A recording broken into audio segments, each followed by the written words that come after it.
This feels less like survival and more like an eating contest.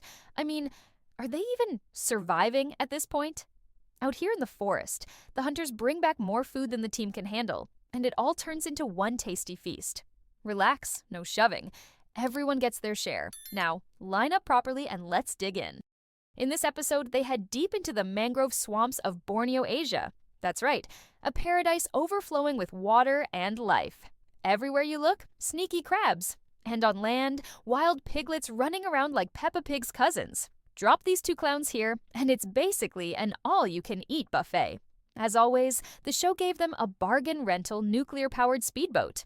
After 2.5 hours at sea, they finally reached their drop-off point. Waving goodbye to the delivery crew, from here on, it's just the two of them, rowing into the unknown. But within 10 minutes, surprise, the boat's leaking. Turns out, the show handed them a leaky ride on purpose. Classic sabotage. Now they're frantically bailing water, racing to reach land before they sink. Fortunately, the dense jungle coastline offers the perfect survival camp. Decision made. This is home.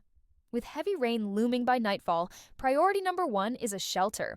The chef collects palm sap, the hunter gets to building. They say teamwork makes the dream work. And sure enough, their snug little hut rises in no time. But the heat suddenly soared to 30 degrees Celsius. In this climate, dehydration and heat stroke strike fast. The hunter worried the chef wouldn't last, so he dashed to the river, pot in hand. They needed water, fast, but river water crawls with bacteria. Drink it raw and you'll be sprinting to the bushes with a fever. The hunter gathered firewood nearby, pulled out his trusty fire starter, and scraped, crack, crack, spark, but nothing caught. Turns out this place isn't just hot, it's soaked through. Trees rot from the inside before they ever dry. Meanwhile, the chef looked about ready to collapse. Time was running out. The hunter pushed deeper into the jungle in search. Finally, some dry wood that could actually burn. After sweating buckets and wrestling with it, he sparked a fire. Quickly, he set the iron pot on top and brought the water to a boil. After half a day of struggle, they at last enjoyed a sip of boiled water. The chef couldn't wait. He gulped it down. Good grief, it was salty. Unbelievably salty. So salty it nearly sent them straight to the afterlife.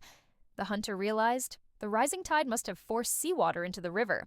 If they wanted fresh water, they'd need to wait for low tide. Meanwhile, he suggested cutting bamboo tubes to store safe water later. The chef sulked but still hacked at the bamboo. To cheer him up, the hunter grabbed the boat and went searching for food. By the riverbank, he spotted snails. Royal bait, as he called them. Perfect fishing lures, emperor grade. He tied them onto lines above the water. With luck, some clueless fish might bite. When he returned, the tide had just gone out. Perfect timing. He grabbed the chef's family heirloom iron pot, scooped a full load of fresh water, and set it to boil. This time, the chef got the first taste test. Confirmed, no salt. Pure fresh water. Only then did the hunter relax and drink deep.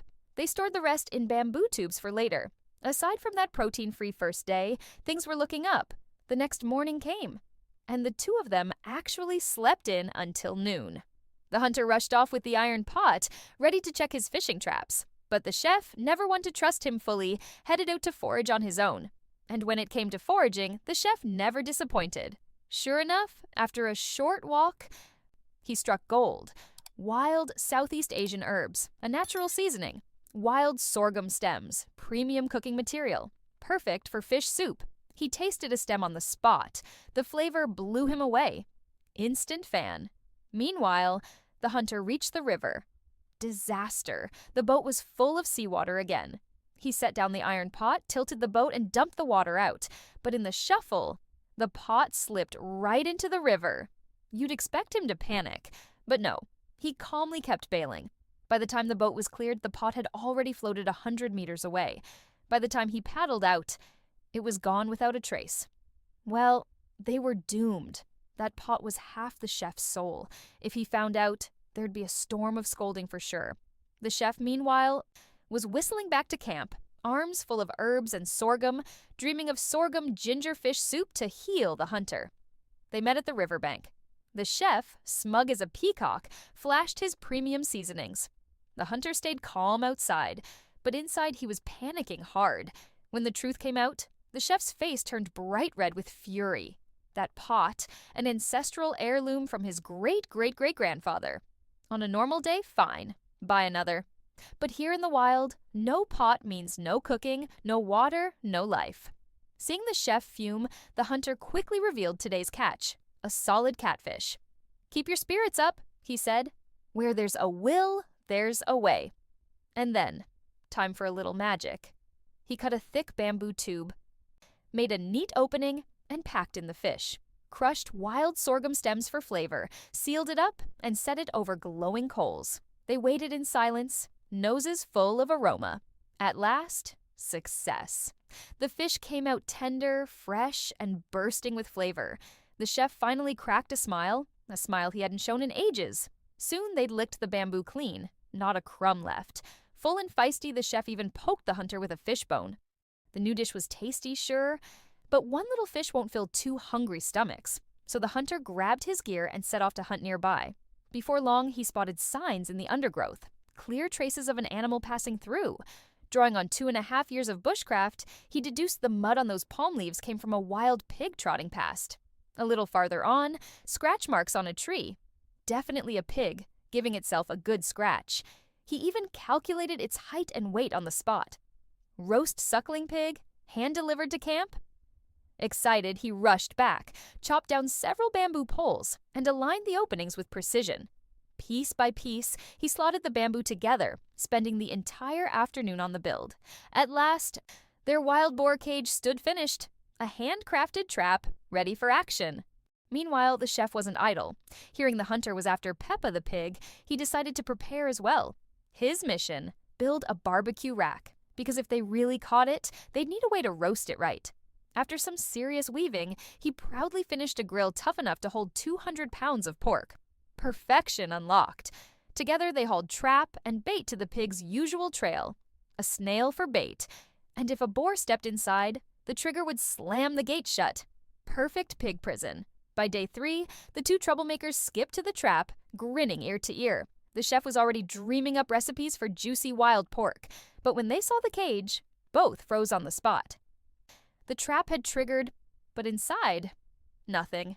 Turns out the cage wasn't sturdy enough. The pig had bulldozed straight through.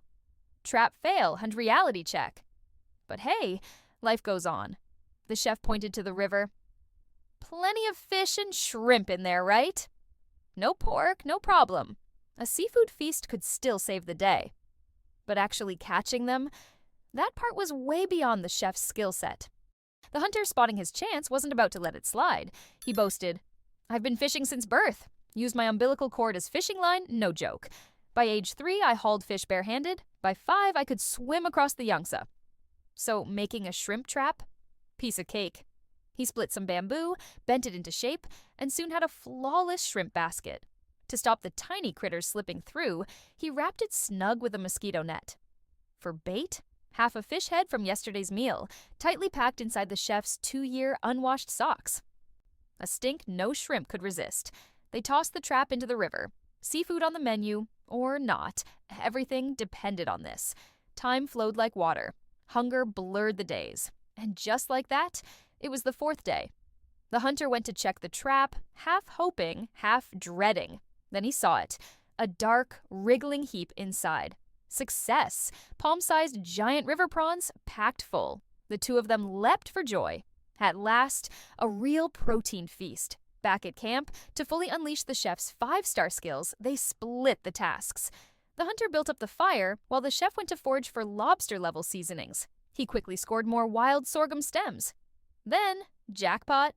Nope. Unripe breadfruit. One bite nearly broke his dentures with the sourness. Naturally, he had to share the delicacy with his teammate. The hunter took a bite and instantly pulled a full-on pain mask. Perfect cue. Showtime for the chef. He separated prawn heads from tails, layered head, tail, tart breadfruit slices, and sorghum stems, then stacked it all neatly inside a bamboo tube. A splash of water, onto the coals, let it simmer. Give it 3-7-21 minutes, and dinner would be pure color, aroma, flavor perfection. A full prawn extravaganza. Time flew. They split the bamboo wide and dug right in. Crunch. Crispy like golden chicken skin. Sweet prawn meat, bright with tangy edges. Every bite lit up like a fireworks show of flavor. No question about it. This was protein power leaving beef in the dust. Full and happy, they drifted off into a blissful night. Day 5 broke. The hunter headed for the river. Maybe today he'd land a monster crab. He scouted the banks high and low. Not even a whisker in sight. So he checked the fishing traps instead. Fingers crossed. And sure enough, a solid catfish waiting inside. Looked to be about 2.5 pounds. He spun the boat around and paddled back to camp. Seeing the chef glowing with contentment, the hunter declared he'd be head chef today. He took a bold swig of 82 vintage brine, then theatrically spat it onto the pot lid, seasoning wilderness style. He set the lid over the coals, sprinkled a perfect pinch of salt with flair, and laid the catfish on top to roast. Meanwhile, the chef strolled down to the river to enjoy the view, only to realize the boat was gone. Unbelievable. He even climbed a tree for a better look. Nope, vanished without a trace. Turns out our deer hunter, on the way back, forgot to tie the boat down. Fuming, the chef stormed to camp, ready to deliver a full lecture. "Half the difficulty of wilderness survival," he muttered, "is my teammate." Every hardship so far? Yep, brought to you by the hunter. First he lost the pot, now the boat. He swore he'd shield the chef from wind and rain, but in reality, the wind and rain came from him. By now, the chef barely has the energy left to stay mad. Meanwhile, the hunter beams proudly, presenting a charred, blackened catfish on the iron lid. For a moment, the chef almost forgets his anger. The hunter stands there, hopeful, waiting for praise on his culinary masterpiece. Instead, the chef cuts him down with brutal honesty. And just like that, it's already day 6. Homecoming is right around the corner. But Peppa the pig, still a no-show, so they hauled their failed trap back to camp, planning to repurpose it into something useful. But first, food. Always food. Down to the river they go, hands searching underwater. The chef gropes around in the muck, only to surface with weeds and slime. His patience wears thin, but persistence pays off. Finally, he yanks up a fat river mussel. Beaming, he shows it off to the hunter, only to find the hunter already holding a fistful. His smile, gone instantly. Back at camp, the fish traps pay out big. Giant Aussie prawns the size of a palm, plus crabs as big as your face, and piles of little fish and shrimp on top. An ocean buffet, right here in the wild. If this was back in the city, they couldn't even afford it. The chef is over the moon. That barbecue rack he built for Peppa, finally, it has a purpose. Cooking duty returns to the chef, of course. Meanwhile, the hunter takes on another task, crafting a bamboo raft. Using sticks as crossbars, he ties the bamboo poles end to end, cinching them tight until the raft stands ready. By then, he's utterly drained. Meanwhile, the chef is calmly working his magic on the feast. With top-quality ingredients, no fancy tricks are needed. Giant prawns, plated and grilled over coals, smaller shrimp roasted on the rack, big ones steamed in bamboo tubes, shellfish cracked open, meat scraped out, poured sizzling over split bamboo. Crabs fried in the pot lid until golden on both sides. Everything plated up, dinner ready. The hunter takes one look at the spread and can't stop praising the chef. The two of them sat right on the ground, feasting away. Oh my goodness! Big chunks of lobster meat, tender, juicy, bursting with flavor. All their days of hardship and exhaustion finally washed away in this moment. At last, they'd achieved their dream, a royal seafood banquet. The next morning, the duo boarded their handmade bamboo raft, sailing toward the meeting point they agreed on earlier. And with that, this wild survival challenge came to a grand close. And with that, the eating contest wraps up here. Thank you so much for watching. Don't forget to like, share, and subscribe, so you won't miss any of the adventures ahead. Now tell me, would you dare to try living a free and carefree life like theirs? Until then, goodbye, and see you in the next episode.